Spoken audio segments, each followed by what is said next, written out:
Hello and welcome to the channel. As the race for the Senate presidency continues to throw up different names with each passing day, we take a look at those who could possibly have a hand in who becomes Nigeria's number 3 man or woman. A prominent name on the list is Oluremi Tinubu, wife of the president-elect and incoming First Lady. Could she be the one to unpick the country's next Senate president for her husband? Subscribe, like, share, and comment. Thank you. Race for Senate presidency. Frontrunners and kingmakers. Ahead of the inauguration of the 10th National Assembly in June, these are the highlights of the top contenders for the position of Senate President and those who could determine the eventual holder of the office. Godswill Akpabio. Akpabio is a former Akwa Ibom State governor who appears to be in a pole position to win the race if the position is zoned to the South-South. Before contesting for the Senate, Akpabio competed with others for the APC presidential ticket.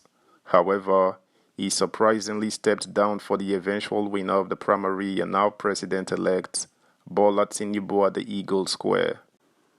Having aborted his presidential ambition, he turned his gaze towards the Senate and through a Supreme Court ruling, snatched the ticket for the Akwa Ibom Northwest Senatorial District from Udom Ekbodom, a retired police officer who emerged as the candidate for the district. Known for his political sophistry and populism, the former Niger Delta minister could easily rally his colleagues to his cause, but critics argue that Akpabio's ambition may be drowned by the avalanche of graft cases hanging around his neck. For instance, in 2021, Akpabio was reportedly detained for trying to bribe the then EFCC chairman, but he denied the allegation, saying he had no reason to do so. In 2020, the anti-graft agency said it was probing corruption allegations against him and the acting managing director, Niger Delta Development Commission, Keme Bradikumo Pondi. A few weeks ago, the EFCC opened a fresh case against the former minister. The EFCC, in an invitation letter, asked Akpabio to appear at its office on March 29, 2023, but the senator pleaded for another date in a letter by his lawyer, Ume Kalu. Akpabio is said to be close to the top APC hierarchy, which might work in his favor. Meanwhile, a number of stakeholders have been campaigning for him, stating that the South-South deserved the Senate presidency in view of its support for the APC in terms of votes in the just concluded elections. One of those rooting for Akpabio is the Senate spokesperson, Basiru Ajibola, who declared that the South-South deserved the position. The former Senate minority leader is seen as an experienced and qualified candidate for the job. A coalition including the Arewa Youth Alliance for Equity, Northern Central Consultative Forum for Good Governance, Area Movement for National Unity, APC Northwest Forum Consultative Assembly, and Northern Nigeria Peace Forum have declared their support for Akpabio. Another person on the list, Osita Izunaso. This is another top contender. Senator Izunaso, representing Imo West, is no stranger to the parliament. He was first elected into the Senate in 2007, having served at the House of Representatives between 2003 and 2007.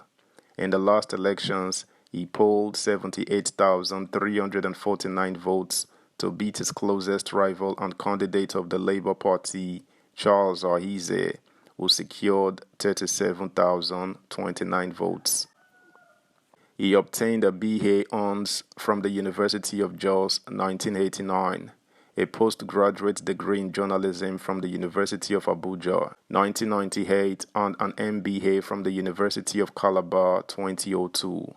Beyond his political appointment, he was board chairman, National Automotive Design and Development Council, and founder, Bakbando Foundation for Persons with Disabilities, which he established in 2005. He also chaired a number of notable committees such as Rules and Business, Local and Foreign Debts, Housing, Gas, Foreign Affairs and Sports. As chairman of the Senate Committee on Gas, he was responsible for the investigation into an alleged huge increase in the contract sum of the Escravos GTL project from $1.7 billion to $5.9 billion. As a party man, Izunaso also held very important positions in the APC. He was a member of the APC Merger Committee from 2012 to 2013, APC Interim National Organizing Secretary 2013 to 2014, Substantive APC Interim National Organizing Secretary and member of the National Working Committee from October 2014, member APC National Executive Committee 2014 to 2018, member APC National Caucus, chairman APC State Congress Committee for Yobe, member APC National Registration and Revalidation Committee 2020, chairman North Central APC Registration and Revalidation Committee 2020, and director APC Presidential Campaign Council Contact and Mobilization Southeast 2022 to 2023. Subscribe, like, share, comment, and please turn the notification bell on. Thank you. The Kingmakers. Remi Tinubu. The wife of the president-elect and incoming First Lady, Remi Tinubu, is a two-time member of the Senate. She represented Lagos Central Senatorial District and sponsored several bills.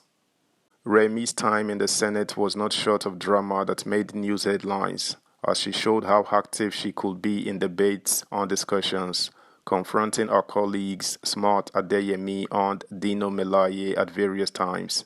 In July 2019, she tackled another colleague, Elisha Abo from Adamawa State, after the latter was caught on tape assaulting a woman in an Abuja sex toy shop. Mrs. Tinubu is a politician like her husband and understands the game. She will most certainly not sit idly and watch a Senate president emerge without making a significant input. No doubt, her colleagues will be seeking to be in a good book to get her support for the Senate presidency, as she could determine the next holder of the office. Another kingmaker is Nasir El-Rufai. The Kaduna State Governor is a major stakeholder in the APC. The accidental public servant was among the 11 northern governors who backed a southern candidate to be the presidential flag bearer of the party. He was also vocal in defending the candidature of Bola Tinubu, including fighting the cabal who appeared to be against the former Lagos governor during electioneering.